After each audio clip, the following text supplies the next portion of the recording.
November 3rd, 1936, 9:47 p.m. 25 men, all of them killers, all of them Italian, all of them staring at the one black man sitting at the head of the table. Bumpy Johnson, 31 years old, sat perfectly still. His hands rested on a thick manila folder. He hadn't opened it yet. Nobody in that room knew what was inside, and that unknown was the only reason Bumpy was still breathing. "You understand why you're here?" Lucky Luciano asked from across the table. His voice was calm, measured, the voice of a man who'd built an empire on calculated violence. Bumpy didn't answer immediately. He took a slow breath, his eyes moving across the faces surrounding him. Frank Costello, Vito Genovese, Carlo Gambino, Joe Bonanno, Joe Colombo, the 5 most powerful mob bosses in New York, plus their most trusted captains. 25 guns under 25 suit jackets. "I'm here because you invited me," Bumpy said quietly. "The question is why you really invited me." Genovese laughed. It wasn't a friendly sound. "We invited you because Dutch Schultz is dead.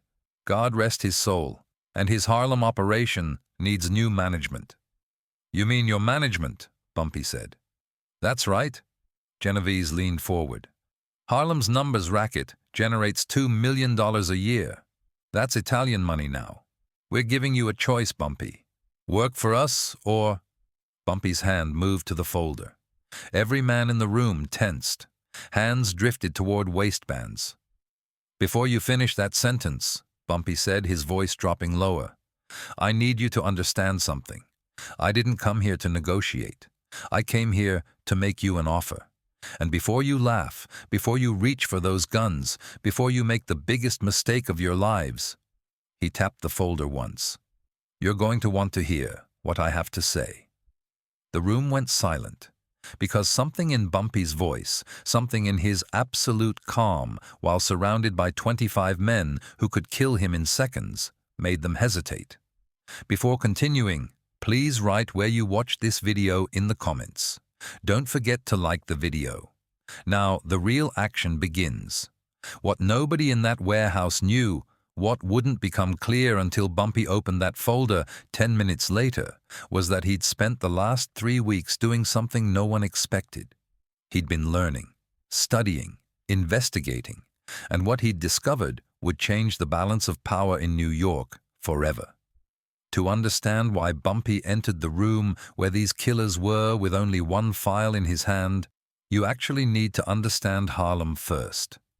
Dutch Schultz was dead, shot to pieces in a Newark tavern on October 23, 1935. The man who'd terrorized Harlem's numbers racket for years was gone. And nature abhors a vacuum. Schultz had controlled Harlem's numbers through violence and intimidation. He'd muscled out the black operators, including the brilliant Madame Stephanie St. Clair, known as the Numbers Queen. But Schultz had underestimated one person: Bumpy Johnson. By the time Bumpy reached 1936, at the age of 31, he had already lived 3 lifetimes. Born Ellsworth Johnson in Charleston, South Carolina, he'd moved to Harlem at 15. By 20, he'd done 2 years in Sing Sing for armed robbery. In prison, he'd done something unusual. He'd educated himself. Shakespeare, philosophy, military strategy, Sun Tzu's Art of War. When Bumpy got out in 1932, Madame St. Clair saw something in him. Not just muscle, intelligence. She made him her enforcer, but more importantly, her strategist. "The Italians think we're stupid," she'd told Bumpy in 1933. "They think because we're black, we can't compete. You're going to prove them wrong." For 3 years, Bumpy and Madame St. Clair fought Dutch Schultz, not just with guns, but with tactics. They organized Harlem's community. They exposed Schultz's dirty cops. They made Harlem expensive for the Dutch. When Schultz died, Madame St. Clair sent Bumpy a note. "As ye sow, so shall ye reap." She was done fighting. She wanted out. And she told Bumpy, "Harlem is yours now. Protect it." But the five families had other plans. November 1st, 1936, 2 days before the warehouse meeting, Lucky Luciano called a summit. The five major Italian families sent representatives to a private club in Little Italy. "Schultz is gone," Luciano said. "Harlem's numbers operation is making $2 million a year. That money's sitting there, waiting for us to take it." Frank Costello, always the diplomat, asked the obvious question. "What about the black operators? What about Bumpy Johnson?" Vito Genovese snorted. "Johnson's He caught himself. "He's an enforcer, muscle. He's not a businessman. We make him an offer. He works for us, or we bury him." Carlo Gambino, quieter but no less dangerous, said, "Johnson's smart. Smarter than Schultz gave him credit for. We shouldn't underestimate him." "Then we eliminate him," Joe Bonanno said flatly. "We invite him to a meeting, neutral territory, make him an offer. If he refuses, he doesn't leave the building." Luciano considered this. He'd met Bumpy once, briefly, in 1934. Something about the young black man had impressed him. Not fear, calculation, but business was business. "Set up the meeting," Luciano decided. "Bronx warehouse, Schultz's old territory. That sends a message. We'll all be there. Show him he's outnumbered. Give him one chance to be smart." What Luciano didn't know was that Bumpy Johnson had eyes everywhere. A janitor at the Italian social club, a bartender who spoke Italian, a delivery driver, people nobody noticed, and by November 2nd, Bumpy knew exactly what was being planned. He also knew he had a choice: run and lose Harlem forever, fight and die outnumbered, or do what Bumpy Johnson did best: outthink them. Bumpy spent the next 48 hours barely sleeping. He contacted every source he had: police contacts, court clerks, newspaper reporters, anyone who knew anything about the five families. And he found something: a thread, a connection, a vulnerability. He compiled everything into a single folder. And on November 3rd, when the car came to take him to the Bronx, Bumpy Johnson got in without a weapon. Just the folder. His driver, a loyal Harlem man named Willie, asked, "You sure about this, Bumpy? They're gonna kill you." Bumpy looked at the folder in his lap. Maybe. Or maybe they're about to learn that intelligence beats violence. The Bronx warehouse was exactly what you'd expect. Concrete floors, high ceilings, the smell of old blood and rust. Dutch Schultz had used this place for business meetings back when he ran Harlem. Now it was neutral territory, or as neutral as it could be when owned by the mob. Bumpy arrived at 9:30 p.m. 2 cars were waiting outside. 4 men stood by the entrance, Costello's guys, checking for weapons. Bumpy stepped out of his car. He was wearing a charcoal gray 3-piece suit, tailored but not flashy. No tie. Even at 31, he hated ties. His shoes were polished. His expression was calm. The guards moved toward him. "Arms up." Bumpy raised his arms. They patted him down. Found nothing. One guard reached for the folder. "That stays with me," Bumpy said quietly. The guard looked at his partner. They didn't want a confrontation out here. "What's in it?" "You'll find out soon enough." They let him keep it. Inside, the warehouse had been transformed into a makeshift conference room. A long table, 26 chairs, 25 were filled. The empty one at the head of the table was for Bumpy. As Bumpy walked through the door, every conversation stopped. 25 faces turned to look at him. Some curious, some hostile, most predatory. Lucky Luciano sat at the opposite head of the table. He was 39, in his prime, the man who'd modernized the mob. To his right sat Frank Costello, the Prime Minister of the underworld. To his left, Vito Genovese, ambitious and ruthless. Further down, Carlo Gambino, young but calculating.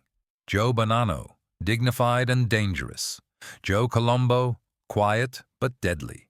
And their captains, Albert Anastasia, Tommy Lucchese, soldiers who'd killed more men than they could count. Bumpy walked to the empty chair. He didn't sit immediately.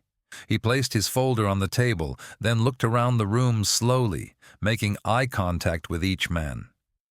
"Thank you for the invitation," Bumpy said. Genovese smirked. "Sit down, boy." Bumpy didn't react to the slur. He pulled out the chair and sat, his back straight, hands folded on top of the folder. Luciano spoke first. "Bumpy Johnson, we've heard a lot about you. Madame St. Clair's enforcer. The man who gave Dutch Schultz headaches." "Schultz underestimated Harlem," Bumpy said evenly. "It cost him."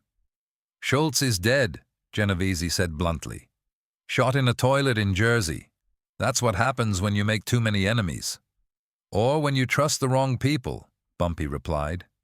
Costello leaned forward. "Let's cut to business. Harlem's numbers racket. 2 million a year. Schultz ran it badly. We can run it better. But we need local cooperation. That's where you come in." Bumpy said nothing, just listened. Luciano took over. "We're offering you a position. You keep running the day-to-day. Collection, payouts, street operations. You know Harlem. You know the people. We provide protection, capital, connections. In return, we take 70% of profits." 70%, Bumpy repeated. "Generous, considering the alternative," Genovese said. "And the alternative is?" Bumpy asked, though he already knew. The room got quieter, menacing. Anastasia, sitting 3 seats down, cracked his knuckles. "The alternative is you leave here in a very different condition than you arrived." Bumpy looked at Anastasia, then back to Luciano. His expression never changed. "I appreciate the offer," Bumpy said slowly. "But I have a counter-offer."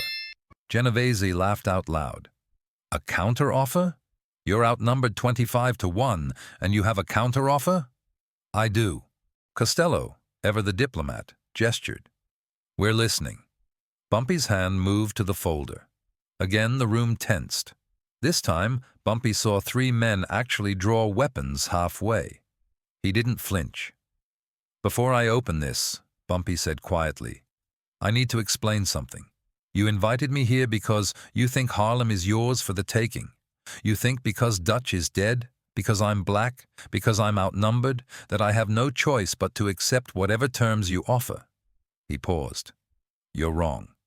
"Choose your next words carefully," Luciano said. His voice had gone cold. Bumpy met his eyes. "The 5 families, 5 separate organizations. You've made peace with each other. The commission. No more wars. Smart. Efficient. But peace means compromise, and compromise means everyone knows each other's business." He tapped the folder. "I've spent the last 3 weeks learning your business." Gambino sat up straighter. "What does that mean?"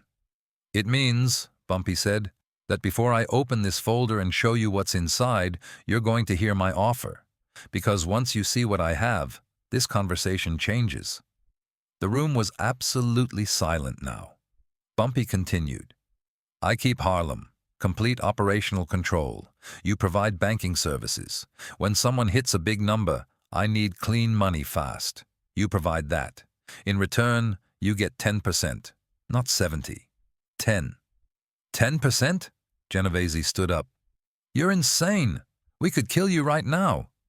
"You could," Bumpy agreed. "But you won't." "Why the hell not?" Bumpy opened the folder. The first photograph Bumpy pulled out showed Vito Genovese shaking hands with NYPD Captain Thomas Walker outside a warehouse in Red Hook. Genovese's face went pale. The second photograph showed Frank Costello entering a judge's private residence in Queens. Time-stamped, dated. Costello's jaw tightened. The third showed Carlo Gambino's heroin operation in the Navy Yard. The fourth showed Bonanno's gambling operation in a Catholic church basement. The fifth showed Colombo's protection racket files. Bumpy laid them out one by one. 20 photographs total. 5 for each family. The room erupted. "Where did you get these?" Genovese roared. "How long have you been watching us?" Costello demanded. Bumpy remained calm. 3 weeks. That's all it took. You know why? Because you thought Harlem was your only problem. You never thought to look over your shoulder. He pulled out another stack. Police records, witness statements, financial ledgers, everything needed to connect each of you to your operations. And before you threaten me, before you think about killing me right here, understand this. Bumpy leaned forward.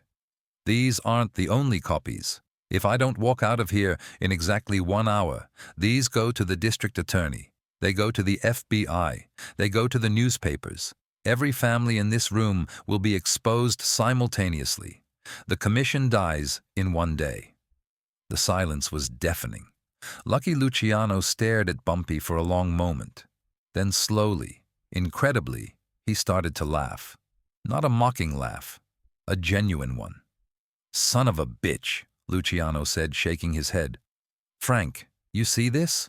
This smart son of a bitch walks into a room with 25 killers and pulls out mutual assured destruction." Costello was studying the photographs. "These are real. This is Walker. That's Judge Morrison's house. This is—" He looked at Bumpy with something like respect. "How?" "Harlem has eyes," Bumpy said. "Janitors, delivery drivers, bartenders, people you don't notice, people who look like me. They see everything, and they tell me everything." Gambino spoke for the first time. "This is blackmail." "No," Bumpy corrected. "This is business. You want Harlem? You get 10% for providing banking services. Clean money, fast payouts. That's worth millions over time. And you get something more valuable than money." "What?" Luciano asked. "My silence, my cooperation, and a black operator in Harlem who keeps the peace, keeps the money flowing, and keeps your secrets buried." He gestured to the photographs. "Or you kill me, and tomorrow morning every newspaper in New York has these on the front page. The commission collapses. The FBI comes down on all of you. Your empires crumble over Harlem's numbers game." Bumpy leaned back. "Your choice." For 30 seconds, nobody spoke. The weight of the decision hung in the air like smoke. Finally, Luciano stood up. He walked around the table until he was standing directly in front of Bumpy. For a moment, it looked like he might pull his gun. Instead, he extended his hand.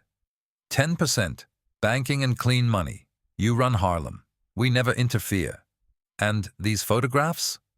"Destroyed," Bumpy said, shaking his hand. "Once we have an agreement." "We have an agreement," Genovese exploded. "Charlie, you can't be serious. We can't let—" "Vito," Luciano's voice cut through the room like a blade. "Sit down." Genovese looked around for support. Costello was nodding slowly. Gambino looked thoughtful. Bonanno and Colombo were silent. "This kid just checkmated all of us," Costello said quietly. "We either accept his terms or we go to war with the FBI. I know which one makes more sense." Genovese sat down. He looked at Bumpy with pure hatred. But he sat down. Luciano turned back to Bumpy. "I've done business with presidents, judges, union bosses. But you're the first man to walk into my meeting and tell me how it's going to be." "With respect," Bumpy said, "I'm telling you how it could be. You still have the power. I'm just offering a smarter way." Luciano smiled. 10% of 2 million is 200,000 a year. For doing nothing but moving clean money. That's actually good business." He looked around the table. "Anyone disagree?"